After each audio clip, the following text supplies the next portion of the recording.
पूर्व स्वास्थ्य मंत्री और भाजपा के वरिष्ठ नेता डॉक्टर राजीव सैजल ने शिमला लोकसभा सीट से चौथी बार भाजपा की जीत का दावा किया है। उनका कहना है कि शिमला पार्लियामेंट में लगातार भाजपा जीतती आ रही है और इसका कारण यही है कि यहां पर विकास कार्य को पिछले 3 कार्यकाल में भाजपा ने गति दी है। उन्होंने कहा कि 15 सालों से भाजपा का सीट पर कब्जा है और आज एक लहर है कि विकास कार्य को तेजी देनी है। इसके लिए केंद्र में प्रधानमंत्री के रूप में नरेंद्र मोदी का होना जरूरी है। उन्होंने कहा कि प्रदेश की जनता और देश की जनता आज देश में तीसरी बार बतौर प्रधानमंत्री नरेंद्र मोदी को देखना चाहती है। शिमला संसदीय क्षेत्र से सुरेश कश्यप दूसरी बार अपने विकास कार्यों के बलबूते पर जीतने वाले हैं। उन्होंने कहा कि कांग्रेस के दावे इन चुनावों में पूरी तरह से फेल होने वाले हैं और कसौली में भी इस बार भाजपा को लोकसभा चुनावों में लीड मिलने वाली है। विनोद सुल्तानपुरी तो आपके यहीं से आते हैं और अधिकतर जो आपके शिमला संसदीय क्षेत्र आता है यहाँ पर कांग्रेस का कब्जा आ रहा है। चुनौती तो आपके लिए भी है ही है क्योंकि आपके यहीं से वो उम्मीदवार हैं।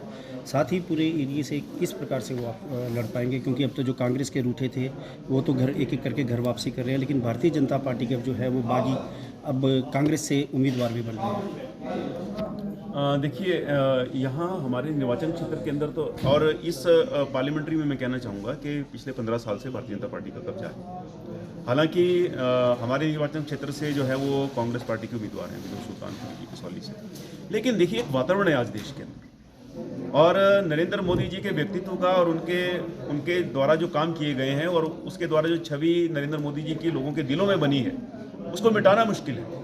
इसलिए इस आधार पर मैं ये कह सकता हूँ कि हमारे प्रदेश की जनता फिर से प्रधानमंत्री नरेंद्र मोदी जी को तीसरी बार देश का प्रधानमंत्री बनाना चाहती है और कसौली निर्वाचन क्षेत्र में भी यही माहौल है। इसलिए मुझे लगता है और मैं दावे से कह सकता हूँ कि श्री सुरेश कश्यप जी यहाँ से लीड प्राप्त करेंगे।